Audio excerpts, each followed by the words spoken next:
Dans cette vidéo, j'aimerais simplement vous parler de la différence entre italki et Preply en tant qu'élève et après en tant que prof. Bonjour à tous, si vous ne me connaissez pas, je m'appelle William, je suis prof en ligne, libre, je vis en Thaïlande depuis plus de 16 ans et je suis aussi coach dans un accompagnement. Alors on y va, c'est parti. Alors en tant qu'élève, je vais commencer avec italki, après Preply et après pareil en tant que prof, je vais commencer par italki et après Preply. Alors, moi personnellement, quand je cherche un prof en ligne, même si je travaille sur Preply, je vais sur italki. Pourquoi je préfère italki que Preply en tant qu'élève? C'est parce qu'en fait, on peut acheter des packs de leçons. Le problème, c'est qu'avec Preply, en fait, on doit acheter un abonnement. Et moi, je ne suis pas fan des abonnements. Je préfère acheter par exemple 20 leçons, 10 leçons. Et après, on voit comment ça se passe. Ça me laisse plus de liberté. Alors que les abonnements, on doit vraiment. Mais pour certaines personnes, ça fonctionne mieux. Il faut garder ça en tête. Parce que si vous n'êtes pas du genre à faire ce que vous dites, peut-être qu'un abonnement, ça vous motive plus. Ça dépend des personnes. Pour moi, je sais que si je paye 10 leçons, je vais faire les 10 leçons. J'ai payé, je l'ai fait. Voilà, c'est ma personnalité qui est comme ça. Ensuite, les prix un peu varient et les horaires sont différentes. C'est juste que j'ai pris l'habitude depuis des années de prendre mes profs sur italki.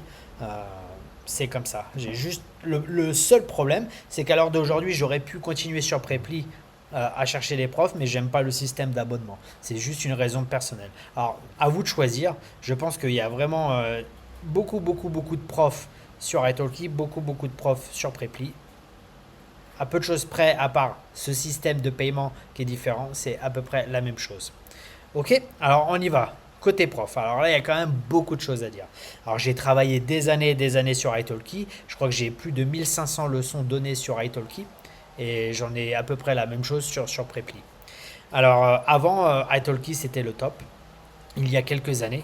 Le seul problème, c'est qu'en fait ils ont basé leur marketing sur les youtubeurs. En fait, il y a beaucoup de youtubeurs en fait qui font la publicité de Preply, c'est tout. C'est par exemple quelqu'un qui apprend la langue. Oh, si vous voulez parler, vous aurez une leçon d'essai et un bon de 10 euros offert pour essayer votre prof sur italki. Et voilà. Alors que Preply, côté marketing, ils se sont défoncés. Ils ont vraiment mis beaucoup d'argent. Je ne sais pas si jamais vous êtes sur Preply, vous regardez la vidéo, vous vous posez des questions. Dès que vous allez dire le mot Preply, vous allez cliquer sur une vidéo à propos de Preply. Vous allez avoir du Preply partout. Sur Facebook, sur Instagram, c'est Preply. Et ça, le marketing, ils y vont très fort avec leur pub rose. Ils démontent un peu Duolingo, ce genre de choses. Ils y vont vraiment très fort sur Preply. Alors oui, à l'heure d'aujourd'hui, en tant que prof, je conseillerais vivement d'aller sur Preply parce que je pense que avant, italki était ici, Preply était ici, et là, c'est comme ça, et je pense que ça ira pas mieux en allant pour italki. Je pense que l'écart va continuer à se creuser. Alors oui, Preply, c'est la, la plateforme dominante. Et en plus, c'est pas que pour les langues, hein. On peut enseigner la musique, les maths, l'histoire, la philosophie. On peut enseigner tout sur Preply. Je pense que dans le futur, ils font beaucoup d'innovations. Alors, par exemple, le système de vidéo Preply a énormément évolué. Ils ont introduit l'IA aussi qui peut t'aider. Il y a vraiment plein d'outils. Ils font des cours, il y a des certifications. Vraiment, Preply, ils se défoncent pour leur site. Alors, ouais, évidemment, la commission est plus chère. Quand on travaille sur italki, la commission est de 15%.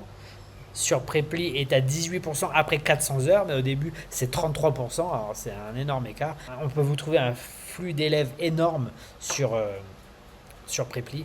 Alors oui, en 2026 et au-delà, je vous conseille vivement d'utiliser Preply. Mais italki, pourquoi pas. C'est ce que je disais à quelqu'un de mon accompagnement là dernièrement. En plus, en fait, italki, ils mettent des fois, en fait, ils ferment un peu les applications. Là, en ce moment, c'est ouvert. Alors, allez-y. Si vous voyez la vidéo aujourd'hui ou demain, allez-y. Et vous avez un boost de 3 semaines. Alors, pendant 3 semaines, vous allez être tout en haut. Et si votre profil est bien optimisé, eh ben, vous allez avoir tout un flux d'élèves énorme pendant 3 semaines. Du coup, ça serait une bonne chose de les prendre, peut-être à un prix un peu élevé, et vous vous mettez sur italki, sur Preply après, Et là, vous demandez à ces élèves de bouger sur Preply, vous faites quelque chose comme ça ou sur votre propre plateforme. Ça peut être une très bonne stratégie à mettre en place pour justement avoir plus d'élèves d'un seul coup. Et voilà. Alors, je pense qu'il y a vraiment, faut bien réfléchir. Tout dépend de votre situation. Moi, par exemple, j'ai eu mon diplôme. Alors, au début, j'étais juste un tuteur communautaire et avec mon diplôme je suis passé professionnel et j'ai hésité à le faire parce que je savais en passant professionnel pendant 3 semaines j'allais être un peu overbooké et j'ai déjà assez d'étudiants entre ma plateforme et Preply, alors j'ai décidé de ne pas le faire, mais c'est une option dans le futur si un jour vraiment j'ai besoin d'avoir un flux d'élèves énorme, bah, je pourrais faire cette stratégie. Alors voilà, je pense que les deux c'est pas mal. À savoir que si vous utilisez les deux, on ne peut pas synchroniser les deux calendriers et ça c'est un énorme problème. On peut synchroniser son Google Calendrier avec Preply, mais on ne peut pas synchroniser italki et Preply.